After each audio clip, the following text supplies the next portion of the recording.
Assalamu alaikum wa rahmatullahi wa barakatuhu. Chers frères et sœurs, nous continuons nos cours sur la jurisprudence du jeûne. Cher imam, j'aimerais commencer avec ma première question. Est-ce que les gouttes nasales invalident-elles le jeûne? Bismillah, alhamdulillah, wa salatu wa salamu ala rasulillah, wa ba'd. Alors, une goutte nasale dans le nez mesure environ 0,06 cm3. Une partie de cette goutte va être absorbée par les parois nasales et une très petite quantité va atteindre l'estomac. Donc, ce procédé est considéré comme l'humidité restante dans la bouche après l'expiration de l'eau dans le nez pour les petites ablutions. Voilà pourquoi les gouttes nasales n'ont pas été reconnues comme invalidant le jeûne, d'autant plus que cela ne signifie pas manger ou boire, et donc par conséquent, les gouttes nasales n'invalident pas le jeûne du mois de Ramadan. Merci. Est-ce que les gouttes auriculaires ou le lavage d'oreilles invalident-elles le jeûne? Alors, il y a un canal qui relie le conduit auditif à la gorge. Cependant, comme le tympan bloque ce canal, le médicament n'atteint pas la gorge. Par conséquent, la goutte qui traverse le conduit auditif n'invalide pas le jeûne. Il faut savoir que la goutte auriculaire est absorbée dans l'oreille. Donc, même en cas d'une perforation du tympan, une quantité infime, très petite, atteindra l'estomac, voire pas du tout, voire elle n'atteindra peut-être pas l'estomac. De plus, ce processus ne signifie pas manger ou boire. Par conséquent, les gouttes auriculaires n'invalident pas le jeûne. Et pour le lavage? Et pour le bain d'oreille, le lavage de l'oreille, comme on l'a dit plus haut, il y a effectivement un canal qui relie le conduit auditif à la gorge. Et donc, ici, le tympan joue un rôle de blocage. Et donc, l'eau n'atteint pas la gorge. Par conséquent, procéder à un bain d'oreille n'annule pas le jeûne. Mais attention, si le tympan est percé et qu'une quantité importante d'eau est injectée dans l'oreille, car avec ce procédé, le médecin injecte de l'eau avec une forte pression, et donc l'eau peut alors atteindre l'estomac durant ce lavage-là, et donc par conséquent, si l'eau atteint l'estomac, alors le jeûne sera bien évidemment invalide. Je vous remercie.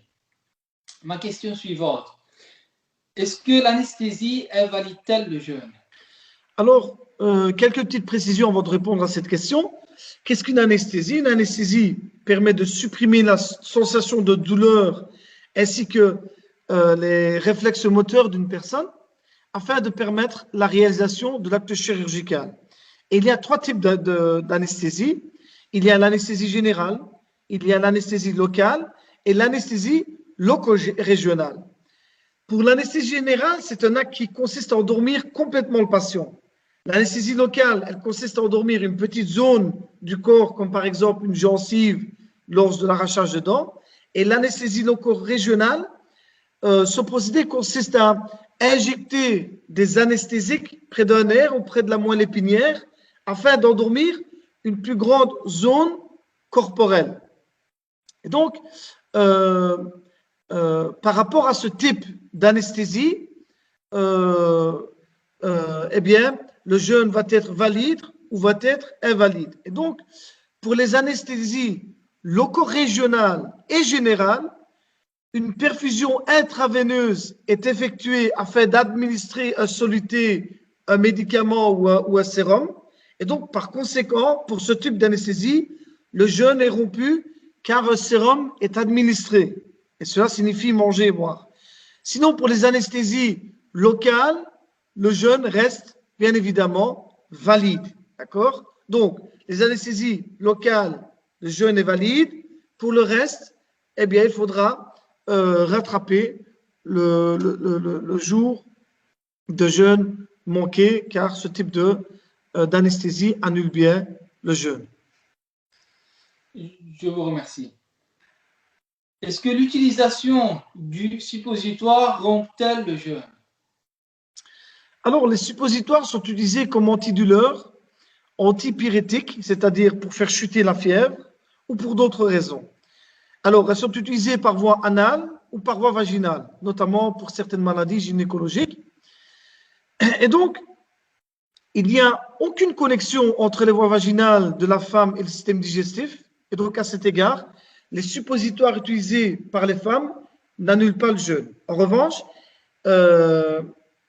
bien qu'il y ait une connexion entre le système digestif et l'anus, les suppositoires utilisés par l'anus se dissolvent dans l'intestin grêle et comme les suppositoires n'ont pas la particularité de nourrir, eh bien, ils n'invalident pas le jeûne du mois de Ramadan et tous les autres jeûnes surérogatoires. Je vous remercie. Est-ce que la vaccination ou les injections invalident-elles le jeûne? Alors, rappelons une règle, le jeûne devient invalide en mangeant, en buvant, en ayant des rapports sexuels et pour toute chose qui soit semblable à ceci. Par conséquent, les vaccins qui n'ont pas de valeur nutritionnelle n'invalident pas le jeûne. Je dis bien de valeur nutritionnelle, d'accord? Ceci n'invalide pas le jeûne. Et donc, les personnes dont le traitement se poursuit peuvent reporter leur jeûne jusqu'à ce qu'ils retrouvent la santé et pourront ainsi achever leur traitement. Cependant, s'ils souhaitent jeûner durant le mois de Ramadan et qu'il n'y ait aucune contrainte médicale à jeûner, alors il serait préférable de faire leurs injections après, leur vaccination après la rupture du jeûne le soir pour le iftar. D'accord? Par contre, ceux qui ne possèdent pas cette alternative, cette possibilité, peuvent alors recevoir des injections à des fins de traitement et de vaccination. Toutefois, toute personne qui reçoit des injections de nutrition parentérale, des injections de vitamines, du sérum, du sang par voie intraveineuse devront rattraper ultérieurement leur jeûne du mois de Ramadan. D'accord? Je vous remercie. Est-ce que le prélèvement du sang et la transfusion sanguine invalident-ils le jeûne? Alors, le prélèvement sanguin n'invalide pas le jeûne. Par contre, la transfusion sanguine annule le jeûne car cela relève de la nutrition. D'accord? Le prélèvement sanguin, c'est bien donner du sang et la transfusion sanguine, c'est recevoir du sang. Recevoir invalide, donner n'invalide pas. D'accord? Merci. Est-ce que les soins dentaires invalident-ils le jeûne? Alors, les soins dentaires en lui-même n'invalident pas le jeûne. Hein. Pour que les soins se réalisent sans douleur, le dentiste fait des injections sur les gencives. Et donc, cette pratique d'injection n'invalide pas le jeûne. Ceci étant, si durant l'intervention de l'eau, du sang ou l'une des substances utilisées dans le traitement pénètre la gorge, alors le jeûne sera rompu, il sera invalide et il faudra ultérieurement refaire le jeûne qui sera bien évidemment invalide. Que se passe-t-il lorsque le sang dû à une plaie dentaire mélangé à de la salive est avalé? Le jeûne est-il toujours valide? Alors, le saignement dentaire n'invalide pas le jeûne, d'accord? Toutefois, si le sang avalé, d'accord, est égal ou supérieur à la salive, alors le jeûne sera invalide et il faudra refaire le jeûne, qada, d'accord? Par contre, si le sang est inférieur à la salive, la personne pourra continuer de jeûner. Cela n'invalide pas le jeûne du mois de Ramadan. Je vous remercie. Est-ce que nager dans la mer ou prendre une douche invalide-t-il le jeûne? Alors, dans les deux cas, le jeûne n'est pas invalide, à condition de ne pas avaler de l'eau par la bouche ou par le nez. Cependant, il y a une très forte probabilité que durant la baignade, je pense notamment à la mer, durant la baignade, le jeûneur peut avaler de l'eau, face notamment à une vague. Par conséquent, il serait plus prudent d'éviter de nager pendant le jeûne. Prendre un bain ou une douche, pour cette question, il est préférable également de se laver avant l'aube, avant le fajr, ou après le soir, après l'iftar, sauf, bien évidemment, en cas d'impureté spirituelle, lorsqu'il faut prendre les grandes ablutions, le ghusl, et ça on en avait déjà parlé avant. Il ne faut pas qu'un temps de prière soit écoulé. Il faudra prendre ces grandes ablutions. La situation est bien évidemment différente. Merci. Est-ce que se brosser les dents invalide-t-elle le jeûne? Alors, se brosser les dents n'invalide pas le jeûne. Tout comme, par exemple, se rincer la bouche avec de l'eau n'invalide pas le jeûne, sans pour autant laisser pénétrer l'eau dans la gorge. D'accord?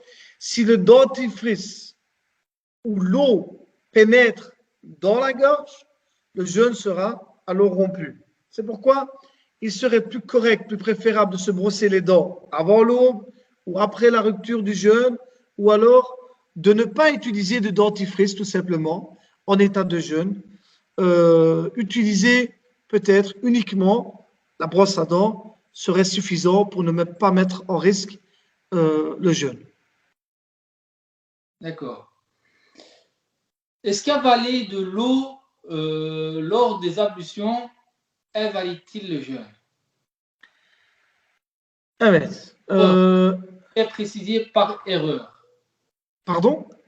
Je vais reposer ma question. Est-ce qu'avaler de l'eau par erreur lors des ablutions invalide-t-il le jeûne? Alors, c'est bien que vous fassiez cette précision parce qu'il y a une différence entre oublier, ne pas se souvenir de jeûner et faire un acte par erreur. Ce n'est pas la même chose dans le droit musulman. Effectivement, manger et boire par erreur invalide le jeûne, tout simplement. D'accord?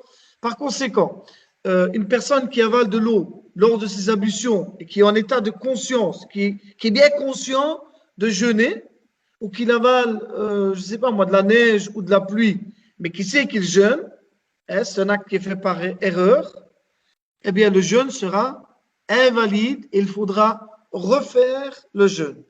Par contre, ne pas se souvenir de jeûner, omettre d'être en état de jeûne, n'invalide pas le jeûne. Car il y a un hadith du prophète sallallahu alayhi wa sallam qui nous dit, un homme s'est rendu prophète sallallahu alayhi wa sallam, جاء رجل إلى النبي صلى الله عليه وسلم, un homme est venu au prophète sallallahu alayhi wa sallam, il lui a dit, Ya Rasulallah, inni akaltu wa sharibtu nasiyan wa ana sa'im. Ô messager d'Allah, certes j'ai mangé et j'ai bu par oubli alors que je jeûnais. Le prophète sallallahu alayhi wa sallam il lui a répondu,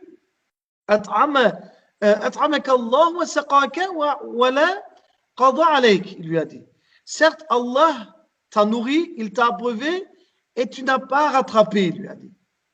Donc, avec ce hadith, on comprend bien que celui qui oublie, en état d'oubli, s'il mange, il boit ou il se passe quoi que ce soit, il n'y a pas de problème, son jeûne est toujours valide. Mais si c'est fait par erreur, il faudrait rattraper alors le jeûne. Merci. Est-ce que commettre un acte illicite invalide-t-il le jeûne?